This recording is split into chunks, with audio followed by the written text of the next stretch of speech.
جو لوگ اولیاء اللہ کی یاد منانے کو غلط تصور کرتے ہیں اور یہ سمجھتے ہیں کہ اللہ کے ولیوں کی یاد یہ اسلامی نہیں غیر اسلامی ہے، ان کے اکابرین اس کے اندر کس طرح ملوث ہیں، کس طرح شریک ہوتے ہیں، یہ دیکھیے آپ کے سامنے جنگ کا اخبار ہے 31 اکتوبر 2009 کی یہ اشاعت ہے، اور اس کے اندر ایک بزرگ حضرت سید یعقوب علی شاہ چشتی صابری وارسی علیہ رحمہ کی یاد میں تصوف زمان و مکان کے موضوع پر ایک سیمینار منعقد کیا گیا ہے، جس کے اندر مشہور دیوبندی وہابی ڈاکٹر اسرار احمد جو کہ کل ہی این جہانی سے آن جہانی ہو گئے، ڈاکٹر اسرار احمد آن جہانی اور دیگر دیوبندی علماء شامل ہیں۔ مثلا اس کے اندر مولوی فضل الرحیم وائس چانسلر جامعہ اشرفیہ، ان کا نام اور ان کی تصویر ملاحظہ فرمائیے۔ مولوی فضل الرحیم وائس چانسلر جامعہ اشرفیہ، فیروز پور روڈ، لاہور، یہ ان کی تصویر تقریر کر رہے ہیں۔ اور پروفیسر ڈاکٹر مہدی حسن جو ایک بے دین سا شخص ہے، وہ سب شامل ہیں۔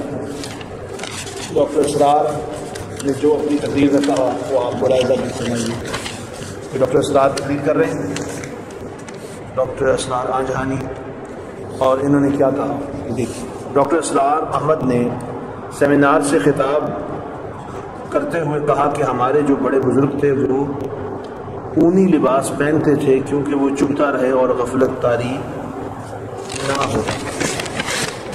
بھئی آپ تو بزرگوں کو مانتے ہی نہیں، آپ کے بزرگ کہاں سے ہو گئے؟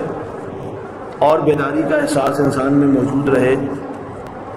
ڈاکٹر پروین الدین کی تحقیق کے مطابق ان کے نزدیک یہ لفظ صوفی بدل کر تصوف بنا ہے۔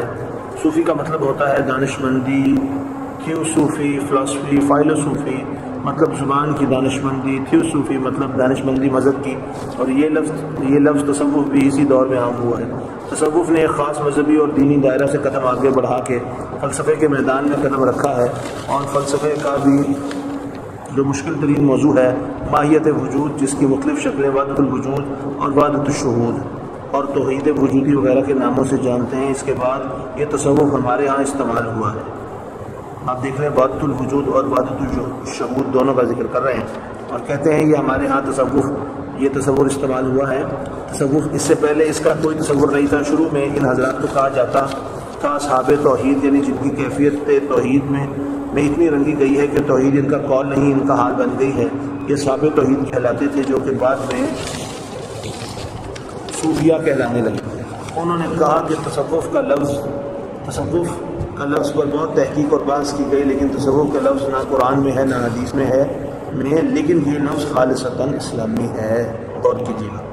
لیکن اس کی جو دینی اصطلاح ہے وہ زیادہ پس منظر میں چلی گئی۔ جب تصوف بہوک ہو گیا، وہ لفظ احسان ہے، انہوں نے کہا کہ احسان یہ ہے کہ تم اللہ کی بندگی کرو، اللہ کے لیے جد و جہد کرو، اثار و قربانی کرو، محنت کرو، اس سے ڈرتے رہو، ایسا گویا کہ تم اسے دیکھ رہے ہو، اور اگر یہ نہیں تو کم از کم یہ ہو جائے کہ تم میں یہ احساس ہو کہ تم نہیں تو وہ تو تمہیں دیکھ رہا ہے۔ یہ درجہ احسان ہے، اور یہی در حقیقت وہ منزل ہے جس کا تصوف انسان کو پہنچانا چاہتا ہے۔ اب سلوک کے لیے دو راستے ہیں، ایک طریقہ ہے سلوک محمدی صلی اللہ علیہ وسلم، ایک وہ تصوف جو رسول صلی اللہ علیہ وسلم نے سکھایا، وہ تصوف جو صحابہ کرام علیہم رضوان کا تھا۔ اور سب سے اہم بات اس میں یہ ہے کہ دین کی دعوت کے لیے لوگوں کے پاس چل کر جاؤ زمان و مکان کے ضمن میں۔ ایک تو یہ ہے کہ جہاں تک تو مکان کی حقیقت ہے اس کے بارے میں تو لوگوں میں کوئی تشویش نہیں ہے، لیکن زمان کا مسئلہ اتنا پیچیدہ ہے جتنا کہ حیثیت وجود کا مسئلہ ہے۔ قرآن میں لفظ زمان بھی آیا ہے، اور یہ مولوی فضل الرحیم ہے، اس نے کیا کہا ہے یہ بھی ملاحظہ کرنا جنگ کا اخبار ہے، اور دیکھیں ان لوگوں کی زبانیں ممبروں پہ کیا بولتی ہیں اور سیمینار کے اندر کیا بولتے ہیں۔ وائس چانسلر جامعہ اشرفیہ مولوی فضل الرحیم نے سیمینار سے خطاب کرتے ہوئے کہا کہ قرآن میں ہم پڑھتے ہیں کہ اللہ والے غالب ہیں، اللہ سے تعلق والے کامیاب ہیں۔ آج ہماری پوری اسلامی دنیا میں دباؤ اور پریشانی کا عالم چل رہا ہے۔ اس کی بنیادی وجہ یہ ہے کہ ہم اپنے تصوف اور اللہ کی تعلیمات سے دور ہیں۔ ہم دوسروں کی تو باتیں کرتے ہیں، کیا ہم اپنے اندر جھانکتے ہیں کہ ہم خود کیا ہیں؟ اللہ تعالیٰ نے سورۃ المائدہ میں فرمایا کہ اے ایمان والو، اپنی تو خبر لو۔ قرآن ہمیں یہ تعلیمات دیتا ہے کہ ہم اپنی اصلاح کریں، خود پر پہلے غور و فکر کریں۔ ہمیں چاہیے کہ ہم ہر رات سونے سے پہلے اپنا تجزیہ کریں کہ آج میں نے کیا اچھا کیا، کیا غلط کیا، اور اپنی اصلاح کریں تو ہم بہتری کی طرف جا سکتے ہیں۔ قرآن پاک میں اللہ تعالیٰ نے فرمایا کامیاب ہے وہ انسان کہ جس نے اپنا باطن کے گند کو صاف کر دیا۔ ڈاکٹر اسرار خان جہانی کی آپ شکل میں دیکھ رہے ہیں، کیا عجیب و غریب صورت ہے۔ مجھے بتائیے کیا قرآن و سنت کے پڑھنے والے کی صورتیں ایسی ہوتی ہیں؟ ان کے ساتھ دنیا دار، ایک قمر الزمان قاہرہ، ایک وزیر واصف ناگی، پروفیسر ڈاکٹر جاوید اکبر اور یا مقبول جان، یہ لوگ، یہ سیاستدان ہیں۔ ان کی شکلیں دیکھ رہے ہیں آپ، ان کی شکلیں دیکھیں، یہ قمر الزمان قاہرہ، اس کی شکل دیکھیں، اور یہ دیکھیں ڈاکٹر صاحب کو کیا ہوا۔ یہ لوگ ظاہری طور پر فاسق و فاجر ہو کر بھی اتنے خوفناک نہیں ہیں جتنے ڈاکٹر صاحب بڑے قرآن کے مفسر اور دین کے عالم ہو کر ہیں۔ وجہ یہ ہے کہ انہوں نے قرآن کی تعلیمات کو نہیں سمجھا، انہوں نے صاحب قرآن صلی اللہ علیہ وسلم کا بغض سینے میں رکھا ہے، انہوں نے اللہ کے نبی علیہ السلام کی شانوں کا انکار کیا ہے، انہوں نے اہل سنت و جماعت کے عقائد سے انحراف کیا ہے، انہوں نے اپنی ایک نئی راہ نکالی ہے جس کی وجہ سے ان کے اپنے بھی ان کے مخالف ہیں۔ دیکھیے میں آپ کے سامنے یہ ثبوت پیش کرنے لگا ہوں کہ ان کے اپنے بھی ان کے مخالف ہیں۔ یہ کتاب ہے ڈاکٹر اسرار احمد کے افکار و نظریات تنقید کے میزان میں۔ ڈاکٹر مفتی عبدالواحد، جامعہ مدنیہ، راوی روڈ کہ یہ MBBS ڈاکٹر ہیں اور مفتی بھی ہیں، فاضل درس نظامی ہیں، فتویٰ بھی دیتے ہیں۔ انہوں نے یہ لکھی ہے کتاب، اور اس کے اندر ڈاکٹر اسرار احمد کا رد بلیغ کیا ہے، اور یہ کہتے ہیں،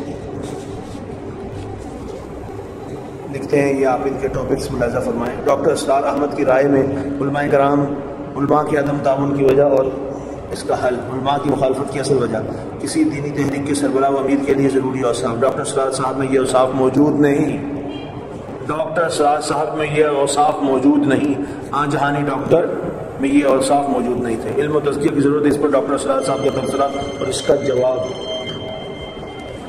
ڈاکٹر صاحب کا ایک طرز عمل، مولوی انور شاہ کشمیری کے ایک واقعے سے ڈاکٹر صاحب کا استدلال اور اس کا جواب، تفسیر بالرائے اور اس کا حکم۔